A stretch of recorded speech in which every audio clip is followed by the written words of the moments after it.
ഇതുവരെ നമുക്ക് ഈ നമ്മുടെ പാസ്വേഡിന്റെ കോൺഫിഗറേഷൻ സ്ട്രോങ് ചെയ്യുന്നത് കൊണ്ട് നമുക്ക് എന്ത് ചെയ്യാൻ പറ്റും, തടയാൻ പറ്റും. അപ്പൊ അതിന്റെ ഒരു എക്സാമ്പിൾ ആണ് നമ്മളിന്ന് ഇവിടെ നോക്കുന്നത്.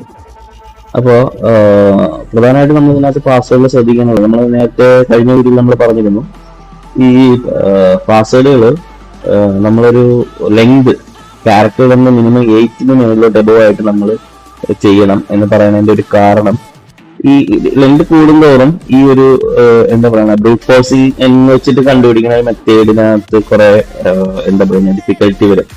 അതുപോലെ തന്നെ ലെങ്ത് മാത്രം കൂട്ടിയിട്ട് കാര്യമില്ല, നമ്മൾ അതിനകത്ത് combinations upper case, lower case, അതുപോലെ തന്നെ നമ്പേഴ്സ്, സിമ്പിള്, ഇതൊക്കെ ആഡ് ചെയ്യുമ്പോഴത്തേക്കും ഇച്ചിരിയും കൂടെ ഡിഫിക്കൽട്ട് ആവും. അപ്പം അങ്ങനെയുള്ളൊരു പാസ്വേഡ് സ്ട്രോങ് പാസ്വേഡ് കാറ്റഗറിയിൽ വരും. കാരണം അതിന് ഒരു എന്താ പറയുക നോർമൽ ടെക്നിക്കുകൾ യൂസ് ചെയ്തിട്ട് അതിനെ ബ്രേക്ക് ചെയ്യാൻ പറ്റില്ല. ഇപ്പൊ ഇങ്ങനെ ഒരു ഡേറ്റാബേസിൽ നിന്ന് അതൊരു പാസ്വേഡ്